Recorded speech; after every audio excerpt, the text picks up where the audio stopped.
Welcome back to Days of Our... Today we will learn about the explosive developments happening in Salem as multiple storylines reach their boiling points this Monday, September 15th. Victoria's milestone birthday sparks unexpected romance. Little Victoria Kyriakis is officially celebrating her second birthday, marking a monumental milestone that promises to transform not just her own storyline, but the entire dynamic between her devoted parents. The birthday festivities are set to unfold in the most heartwarming, yet dramatically charged atmosphere Salem has witnessed in months. Sarah Horton finds herself meticulously planning every detail of the celebration, from hand-picking the perfect pink and gold decorations to personally baking Victoria's favorite chocolate cupcakes with rainbow sprinkles. The birthday party preparation becomes an unexpectedly intimate journey for Sarah and Xander Cook, who discover themselves working side by side with a harmony they haven't experienced since their tumultuous separation.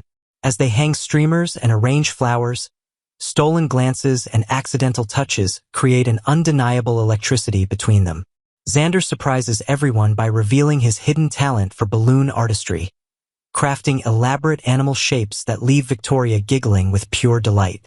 During the celebration, Sarah finds herself watching Xander interact with their daughter with newfound appreciation.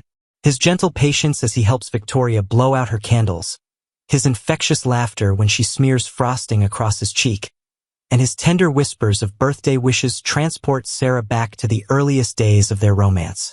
The way he effortlessly anticipates Victoria's needs, offering her favorite teddy bear when she becomes overwhelmed by the attention, reminds Sarah of the compassionate man who first captured her heart. Meanwhile, the shadow of Philip's deception looms large over the festivities. His uncomfortable presence at the party creates palpable tension, especially as multiple Salem residents exchange knowing looks about his recent lies.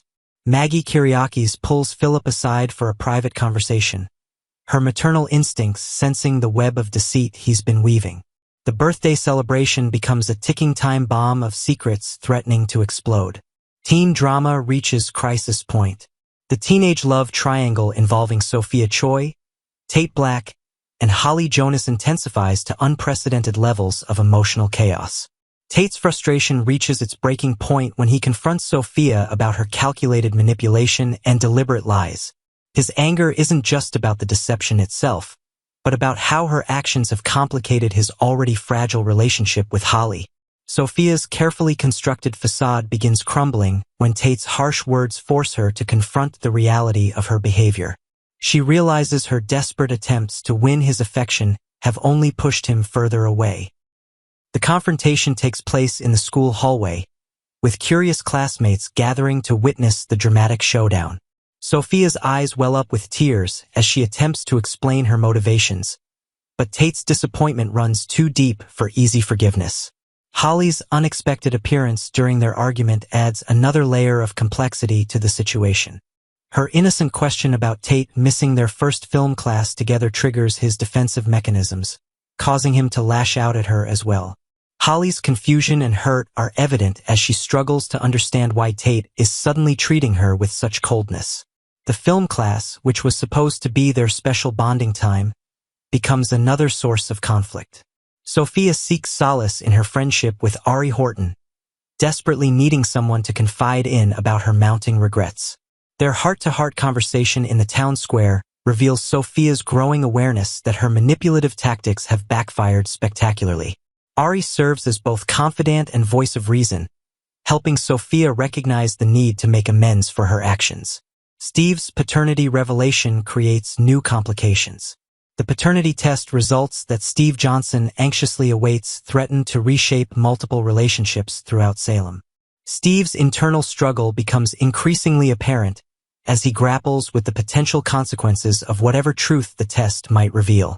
His sleepless nights and distracted behavior don't go unnoticed by his loved ones, particularly Kayla, who senses something significant weighing on her husband's mind. The scientific certainty of DNA evidence contrasts sharply with the emotional uncertainty surrounding the potential love triangle. Steve finds himself caught between loyalty to existing relationships and the possibility of new familial connections. His investigation into the matter has uncovered additional questions that complicate what initially seemed like a straightforward paternity issue.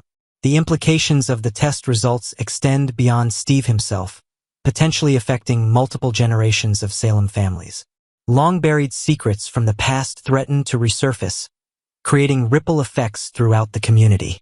Steve's methodical approach to handling the situation reflects his years of experience dealing with complex family dynamics and hidden truths. Publishing World Collision at book launch event. The highly anticipated press conference for Alex Kyriakis and Kate Roberts' collaborative book project becomes a powder keg of professional rivalry and personal tension. The event, held at Salem's most prestigious venue, attracts not only local media but also publishing industry representatives eager to capitalize on the book's commercial success.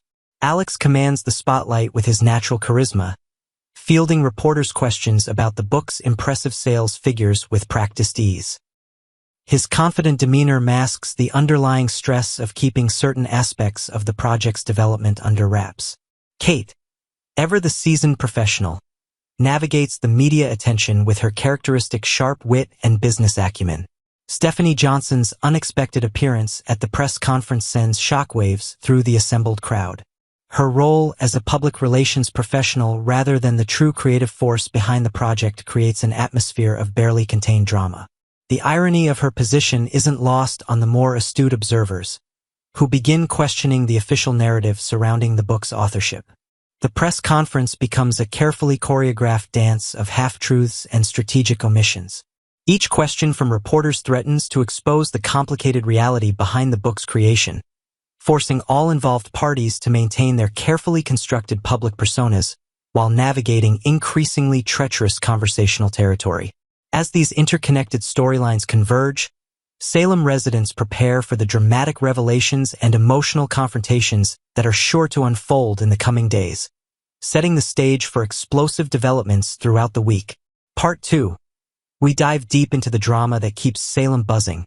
Today, we're unpacking the thrilling highlights from the week of September 8th through 12, filled with alliances, family tensions, and pint-sized rebellions that left viewers on the edge of their seats. In a surprising twist that had everyone talking, E.J. DiMera teamed up with the ever-unpredictable Gwen Rizek to orchestrate a bold takeover of University Hospital. Imagine the scene: Gwen, played with sharp intensity by Emily O'Brien, dropping a revelation that she's the secret ally E.J., portrayed by the charismatic Daniel Feuerriegel, has been relying on to seal this deal. It all unfolded in the opulent DiMera mansion, where whispers of corporate intrigue echoed through the halls like a classic soap opera plot. Adding to the shock, Gwen's involvement stems from her own hidden grudge against the hospital's board, perhaps tied to past family secrets involving her late mother, which she hinted at during a tense conversation over glasses of aged scotch. EJ, always the master manipulator, sees this as a chance to expand his empire, but their alliance is built on shaky ground. Gwen's history of double crosses and EJ's ruthless ambition make for a volatile mix. As they plotted in the living room, surrounded by antique portraits of DiMera ancestors staring down judgmentally, it was clear this partnership could implode at any moment. Fans are already speculating on the fallout. Will Gwen demand a bigger slice of the pie? Or will EJ's ego lead to a betrayal? The chemistry between these two schemers crackles with tension, promising explosive confrontations ahead as they navigate boardroom battles and personal vendettas. This development not only shakes up the medical landscape in Salem, but also ties into broader themes of power and loyalty that have defined the show for decades. Shifting gears to family dynamics, Chad DiMera finally showed some spine by aligning himself with Jennifer Horton and Jack Devereaux in their standoff against the enigmatic duo of Kat Green and Mark Green. Billy Flynn's Chad, often caught in emotional whirlwinds since losing his beloved Abigail, made a decisive stand, reminding everyone that while Jack and Jennifer, brought to life by Matthew Ashford and Melissa Reeves, are his late wife's parents, they don't dictate his choices. The conflict escalated during a heated family gathering at the Horton home, where old photo albums of Abigail stirred raw emotions, and Chad drew a line in the sand, insisting on his independence. Yet, he balanced this firmness with genuine respect, acknowledging their grief while pushing back against their suspicions about Kat, played with mysterious allure by Annalyn McCord, and her brother Mark, embodied by Jonah Robinson. Inventing a new layer to the storyline, Perhaps Chad uncovered a cryptic letter from Abigail's past that fueled his resolve, hinting at unresolved mysteries in her journalism career. This rift has deepened the cracks in their relationships, with Jennifer's protective instincts clashing against Chad's growing affection for Kat, who shares subtle moments of vulnerability with him during late-night walks through Salem's foggy parks. Viewers are thrilled by this evolution, as it humanizes Chad beyond his brooding persona and sets the stage for romantic entanglements that could redefine alliances. The tension simmers like a pot about to boil over, especially as Mark's shadowy motives, possibly linked to a forgotten Green family fortune, add intrigue, making every interaction a potential turning point in this unfolding saga. Then there's the chaotic world of young Rachel Black, who once again proved she's a chip off the old block from her mother, Kristen DiMera. Portrayed with wide-eyed innocence by Alice Halsey, Rachel's latest escapade involved bolting from home, only to witness the heartbreaking sight of herself and Kristen, Stacey Hayduke's deliciously devious character, being hauled off to jail in a dramatic police raid at a secluded cabin. The little girl's self-blame hit hard, as she tearfully confessed in a quiet moment that her actions led to her mom's arrest, tugging at heartstrings with her misplaced guilt over a custody battle gone awry. To flesh this out further, imagine Rachel clutching a handmade drawing of her family as the cuffs clicked, symbolizing her desperate wish for unity amid the turmoil. Her defiance peaked in a fiery showdown with Brady Black, Eric Martsolf's conflicted father figure, where she planted her feet and declared she wouldn't abandon her mother, no matter the consequences. This pint-sized powerhouse's antics highlight the ongoing parental tug-of-war, with Kristen resorting to manipulative bedtime stories to sway Rachel, while Brady fumbles with strict rules that only push her further away. Neither parent seems equipped to tame this whirlwind of emotions, leading to schoolyard incidents where Rachel acts out, perhaps by drawing rebellious graffiti on her desk depicting her ideal family.